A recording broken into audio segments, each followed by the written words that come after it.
बहुत अच्छा तरह समझिएगा, क्योंकि इससे अक्सर क्वेश्चन तो हर बार पूछता है और इस बार भी पूछने की संभावना ज्यादा है। इसमें प्रकाश का परावर्तन का नियम है, वो भी आपको लिए बहुत महत्वपूर्ण होता है, क्योंकि ये दीर्घोत्तरीय पूछ देता है कभी कभी। ये तो पक्का है कि प्रकाश के परिवर्तन से आपका क्वेश्चन एग्जाम में पूछेगा तो पूछेगा। चलिए देखिए, प्रकाश का परिवर्तन, तो प्रकाश का परिवर्तन चलते हैं। तो देखिए 10वीं क्लास का फिजिक्स का है, प्रकाश का परिवर्तन में क्या होता है। सबसे बड़ी चीज है, हमको पहले प्रकाश समझेंगे। देखिए प्रकाश क्या है, देखिए प्रकाश किसे कहते हैं, प्रकाश क्या है। देखिए जिसकी सहायता से हम किसी वस्तु को देखते हैं ना, तो आपको प्रकाश हुआ। जिसकी सहायता से किसी वस्तु को देखते हैं उसे हम प्रकाश कहते हैं, यानी हम जिसकी सहायता से देखते हैं उसे क्या कहते हैं, प्रकाश। आप कोई चीज के अगर देखते हैं, कोई भी वस्तु के, तो प्रकाश की सहायता से ही देखते हैं, तब यानी जेकरा सहायता से आप देखिएगा उसको प्रकाश कहेंगे। अगर अंधेरी रात में आपको क्या देगा देखने के लिए, कोई चीज वस्तु रखा हुआ है, सामान वामान, कोई भी चीज, कुर्सी बेंच, आपको दिखाई देगा नहीं। तो यानी जिसकी सहायता से हम किसी वस्तु को देखते हैं उसे क्या कहते हैं, प्रकाश कहते हैं। हम लिखेंगे नहीं, कि लिखेंगे तो आपको टाइम और वीडियो बहुत बड़ा हो जाएगा। आप ध्यान से सुनिए, हम बोल रहे हैं प्रकाश किसे कहते हैं। एक बार नहीं, दो तीन बार हम बोलेंगे, लेकिन आप ध्यान सुनिए। प्रकाश किसे कहते हैं, तो जिसकी सहायता से हम किसी वस्तु को देखते हैं उसे प्रकाश कहते हैं। कोई दिक्कत नहीं है, जेकरा सहायता से हम किसी वस्तु को देखेंगे उसे क्या कहेंगे हम लोग, प्रकाश। यहां तक हो गया। अब आता प्रकाश स्रोत। अगला पॉइंट आपके लिए बनता है प्रकाश स्रोत। ये प्रकाश स्रोत है क्या, या प्रकाश स्रोत किसे कहते हैं। देखिए प्रकाश स्रोत किसे कहते हैं, आपको बात याद रखना है कि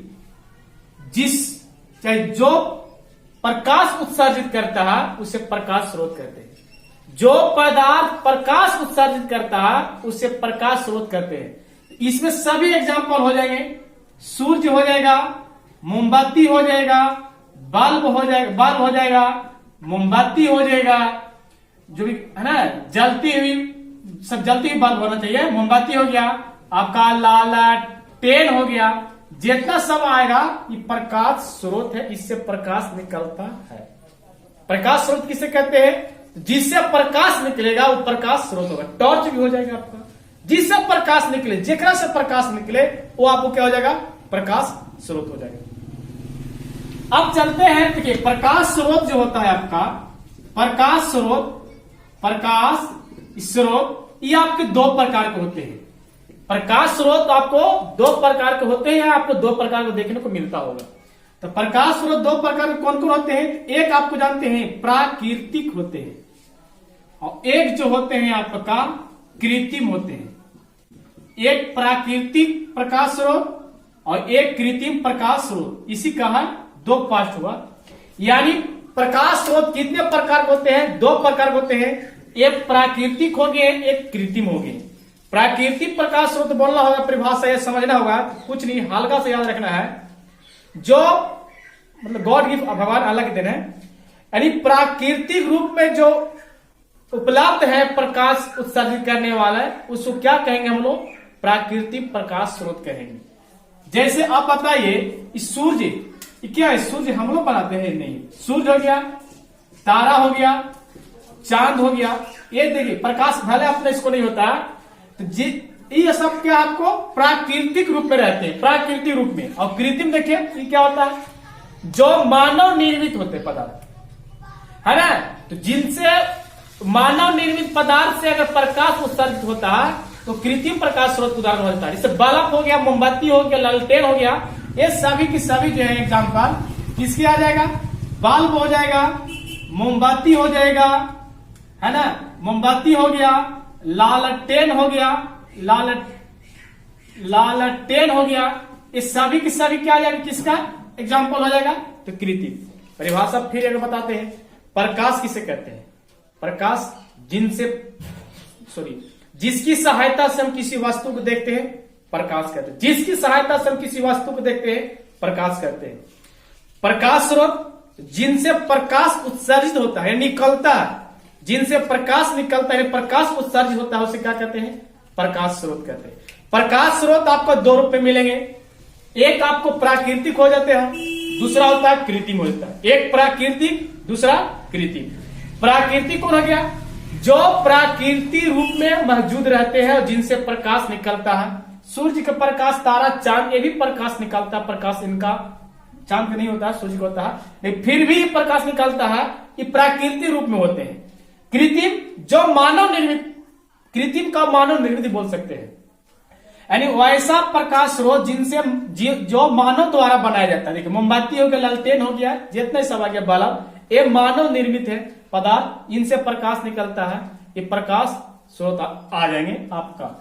ऐसे सभी के सभी एग्जाम्पल जो आएगा, इस सभी के सभी एग्जाम्पल किसके आ जाएगा? आपका प्रकाश स्रोत को हो जाएगा। एक बाद हम चलते हैं तो आपको पढ़ने को मिलेगा बुक में, देखिएगा बुक आपको होगा तो आप पढ़ते भी होंगे, तो कहीं पढ़े भी होंगे तो कोई दिक्कत नहीं है। इसके बाद आपको मिलेगा आपका प्रदीप्त वस्तुएं। देखिए प्रदीप्त वस्तुएं वही होगी आपको जो प्रकाश उत्सर्जित करता है, उसे प्रदीप्त वस्तुएं कहते हैं। जो प्रकाश नहीं उत्सर्जित करता आप प्रदीप्त वस्तुएं हो जाते हैं, है ना। एक उसी में एक आएगा तो प्रदीप्त वस्तुएं में एग्जाम्पल से भी हो जाएगा, आएगा उसके बाद तो पारदर्शी आएगा, एक पारभासी आएगा, एक अपारदर्शी आएगा। बुक में पढ़ने को मिलेगा। प्रदीप्त वस्तु समझ गए ना, सेम टू सेम इसे जीवन से प्रकाश। देखिए अगर हम अभी बता ही देते हैं, प्रदीप्त वस्तुएं, प्रदीप्त वस्तुएं, है ना। तो जी देखिए परिभाषा आप नोट कीजिए। वीडियो को रोक रोक के बीच बीच में अगर चाहते हैं तो आप कॉपी पर नोट कर लीजिए। परिभाषा हम बोल रहे हैं, लिखने में टाइम लगेगा, वीडियो बहुत बड़ा हो जाएगा। बार बार बोल रहे हैं, वीडियो बड़ा न होने के कारण आपको हम एक पर नहीं 2-3 बार बोल देंगे। प्रदीप्त वस्तुएं जिनसे प्रकाश निकलता है वो प्रदीप्त वस्तुएं हो जाएंगे। जिनसे प्रकाश निकलेगा प्रदीप्त वस्तुएं होंगे। जलती मोमबत्ती, जलता हुआ बल्ब, जलता हुआ लालटेन, सूर्य के प्रकाश, ये सभी के सभी क्या हो जाएंगे? प्रदीप्त वस्तुएं के एग्जाम्पल आ जाएंगे। जलती मोमबत्ती, लालटेन जलता हुआ, मोमबत्ती जलता हुआ, ये सभी के सभी क्या हो जाएंगे? आपको प्रदीप्त वस्तुएं हो जाएंगे। एक बाद हम चलते हैं, है ना, लिख देते हैं एग्जाम्पल। अगर लिखना तो लिखते हैं हम। बल्ब हो गया, जलती मोमबत्ती हो गया, मोमबत्ती हो गया, जलती लालटेन हो गया, लालटेन हो गया, ये सभी के सभी एग्जाम्पल किसके आ जाते हैं? ये प्रदीप्त वस्तुएं कहा जाते हैं, क्योंकि इनसे प्रकाश निकलता है। अब अगला चलते हैं तो अप्रदीप्त वस्तुएं। तो अप्रदीप्त वस्तुएं, इसका भी एग्जाम्पल आपका आराम से थोड़ा सा भिन्न रहेगा, लेकिन परिभाषा समझेंगे। जिनसे प्रकाश नहीं निकलता उसे अप्रदीप्त वस्तुएं कहते हैं। जिनसे प्रकाश नहीं निकलता उसे क्या कहते हैं? अप्रदीप्त वस्तुएं। जैसे में अगर चलेंगे, जैसे में आप बोल सकते हैं पत्थर, पत्थर से प्रकाश निकलेगा? मिट्टी प्रकाश निकलेगा? नहीं। बालू, ये सभी के सभी किसके एग्जाम्पल हो जाएंगे? अप्रदीप्त वस्तुएं क्या जाएंगे? परिभाषा भी, जिनसे प्रकाश निकलेगा प्रदीप्त वस्तुएं, जिनसे प्रकाश नहीं निकलेगा अप्रदीप्त वस्तुएं।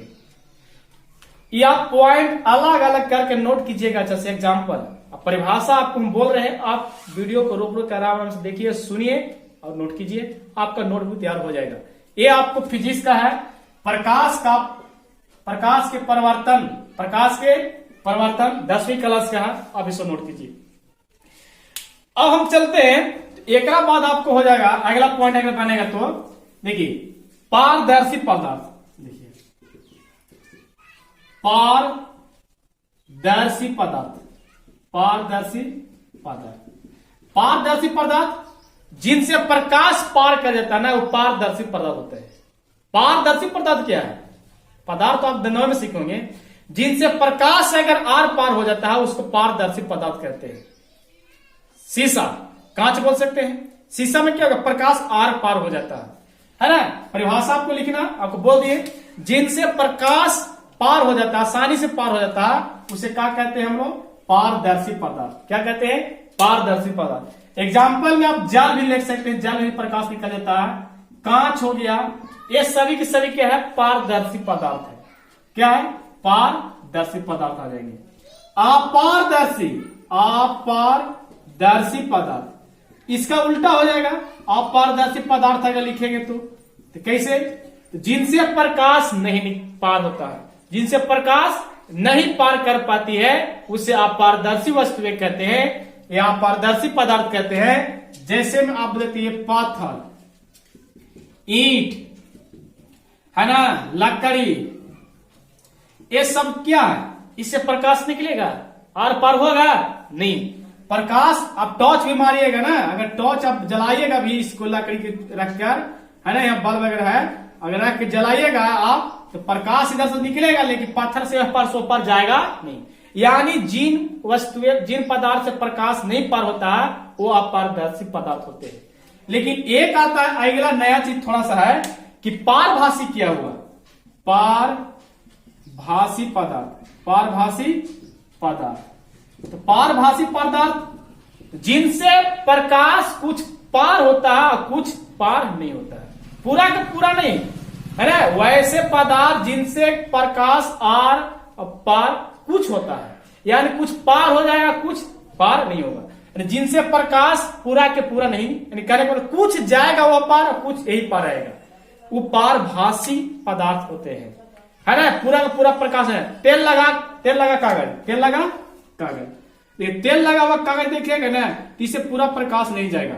आप कुहासा बोल सकते हैं, कुहासा, धुंध में बोल सकते हैं, धुंध, या कोहरा भी बोलते हैं हम लोग। ये जितना एग्जाम्पल हुआ, धूम, कोहरा, देखिए अभी ठंडे के दिन है, आप देखिएगा गाड़ी से कभी जाइएगा तो देखिएगा प्रकाश पूरा का पूरा नहीं जाता है। वही अगर फ्रेश रहता है मौसम तो प्रकाश कहां से कहां दूरी चल जाता है। ये सब एग्जाम्पल जो हुआ ना आपको, ये आपको पारभासी के अंतर्गत आता है, क्योंकि पूरा के पूरा प्रकाश, कोहरा कहिए, कुहासा कहिए या धूम कहिए, ये सभी के सही पूरा प्रकाश नहीं जाता है। प्रकाश जैसे पूरा का पूरा इसमें नहीं जाता है। फिर से आपको अगर नहीं समझ में आएगा, वीडियो को बैक कर करके आप सही पे नोट कर लीजिएगा, कोई दिक्कत। इसके बाद हम चलते हैं जो आपको लिए महत्वपूर्ण है, ये सही बात महत्वपूर्ण है। इसके बाद आपको चलते हैं आपको प्रकाश का परावर्तन के नियम। तो सबसे पहले हम प्रकाश का परावर्तन पढ़ेंगे। प्रकाश का परावर्तन क्या है ना, प्रकाश का परावर्तन, ध्यान दीजिएगा आराम से।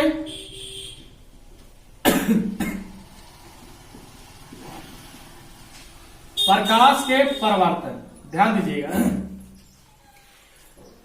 तो अगर प्रकाश का परावर्तन है, किसी स्रोत से आती हुई प्रकाश की किरणें किसी सतह पर, परिभाषा लिखिए दे, लिख देते हैं थोड़ा सा कहानी। किसी स्रोत से आती हुई प्रकाश के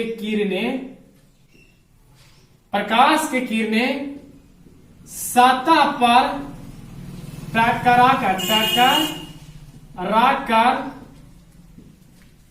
लौटने की घटना को, देखिए परिभाषा अपना अपना अनुसार है। लौटने की घटना को हर टीचर अलग लिखता है। लौटने की घटना को क्या कहते हैं हम लोग, प्रकाश का परावर्तन कहते हैं। देखिए प्रकाश उधर से आ रहा और कि सतह मान लीजिए कोई चीज है, लकड़ी है या बेंच है, कोई चीज है आपको यहाँ पर, मतलब बोर्ड है, वहां से प्रकाश आ रहा है, एक पर टकरा कर जो लौटेगा ना, उस घटना को क्या कहेंगे, प्रकाश का परावर्तन। प्रकाश का परावर्तन, कोई दिक्कत।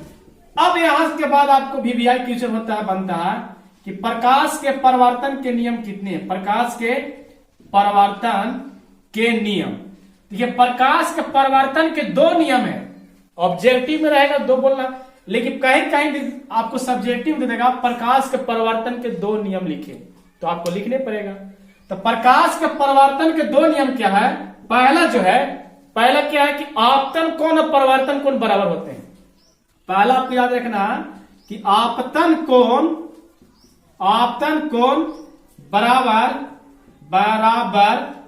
परावर्तन कोण। आपतन कोण जो होता है परावर्तन कोण के बराबर होता है। आपतन कोण परावर्तन कोण के बराबर होते हैं, बराबर।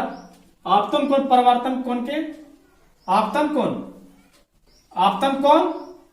परावर्तन कोण के बराबर होते हैं, बराबर होता है। यानी पहला नियम है कि आपतन कोण और परावर्तन कोण क्या होते हैं, बराबर। आपतन कोण और परावर्तन कोण क्या होते हैं? बराबर। आपतन कोण और परावर्तन कोण क्या होते हैं? बराबर। आपतन कोण और परावर्तन कोण क्या होते हैं? बराबर। इसे हम लिख दे रहे हैं। ये आप याद रखिएगा, प्रकाश का परावर्तन कितने नियम है? 2। प्रकाश का परावर्तन कितने नियम है? 2। आपतन कोण और परावर्तन कोण क्या होते हैं? बराबर। आपतन कोण और परावर्तन कोण क्या होते हैं? बराबर। अब हम दूसरा नियम है, दूसरा नियम क्या होता है ध्यान रखिएगा। दूसरा नियम है कि आपतित किरण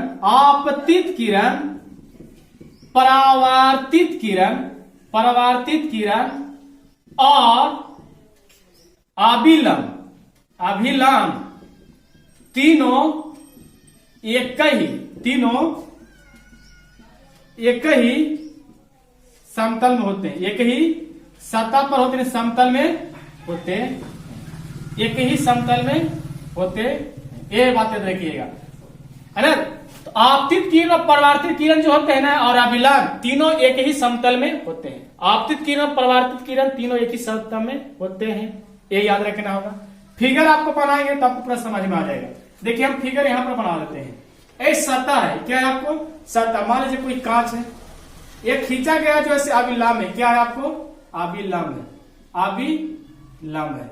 ये आपतित किरण है कि किसी स्रोत से, देखो सूर्य यहां पर है, मान के चलिए किसी स्रोत से प्रकाश किरण आ रहा है, इसको बोलते हैं, इन्हें तीर लगा हुआ है, इसको बोलेंगे हम आपतित किरण। क्या बोलेंगे? आपतित किरण। आपतित किरण एने से आया, ये लौट किधर आ गया, इसको बोलेंगे हम लोग परावर्तित किरण। क्या बोलेंगे हम लोग? परावर्तित किरण, परावर्तित किरण। तो आपतित किरण और परावर्तित किरण खींचा गया अभिलंब, देखिए तीनों एक ही समतल में है कि नहीं है? तीनों एक ही तरह है, उधर है। और दूसरा क्या लिया है? आपतन कोण और परावर्तन कोण क्या होते हैं? बराबर। कोई दिक्कत नहीं दिखाई दिया आपको? देख लीजिए, आपको नहीं दिखाई देगा, यहां पर है ना, ये जो है ये फिगर देखिए, आपतित किरण और परावर्तित किरण और अभिलंब तीनों एक ही समतल में है कि नहीं है? ये आपको कांच है मान लीजिए, है ना, ये अभिलंब खींचा गया, इन्हें सूर्य के प्रकाश से आपतित किरण आया, लौट हुई परावर्तित किरण, ये खींचा गया, तीनों क्या होता है? एक ही समतल में होते हैं। और दूसरी है आपतन कोण और परावर्तन कोण क्या होते हैं? बराबर। देखिए आपतन कोण कहां बनेगा? आपतित किरण और अभिलंब के बीच का बना कोण को आपतन कोण कहते हैं। ये भी परिभाषा याद कर लीजिएगा, फिर से बोल दे रहे हैं, आप नोट कीजिए। आपतन कोण अब किसे कहते हैं? ये आपतन कोण हो जाएगा, क्या हो जाएगा आपको? आपतन कोण हो जाएगा। तो आपतित किरण और अभिलंब, आपतित किरण और अभिलंब के बीच का जो बना कोण होता है, इसको क्या बोलते हैं? आपतन कोण। आपतन कोण की परिभाषा आप लिखिए, नोट कीजिए इसका, आपतन कोण। आपतन कोण किसे कहते हैं? ये जरूरी चीज है आपके लिए कि आपतित किरण और अभिलंब को जो बीच में बनेगा कोण ना, ये आपको हो गया आपतन कोण। और परावर्तित किरण है, और अभिलंब को जो बीच बनेगा, इसका बोलते हैं परावर्तन कोण बोलते हैं। क्या बोलते हैं? परावर्तन कोण। परिभाषा उसको भी नोट कर लेंगे हम लोग, कैसे? तो परावर्तन कोण कैसे याद करेंगे? तो परावर्तित किरण और अभिलंब के बीच बनेगा, परावर्तित किरण और अभिलंब के बीच बनेगा तो उसको परावर्तन कोण बोलेंगे। और अभिलंब और आपतित किरण के बीच बनेगा तो उसे क्या कहेंगे हम लोग? आपतन कोण कहेंगे। इस वीडियो में इतना ही है, और वीडियो कैसा लगा अपने दोस्तों के पास शेयर कर दे। मेरा फर्ज बनता है आपके लिए वीडियो लाना, और आपको फर्ज बनता है अपने दोस्तों के पास शेयर करना। अगर चैनल पर नए होंगे तो आपको चैनल को सब्सक्राइब करना ही बनता है फर्ज। चलिए, थैंक यू सो मच।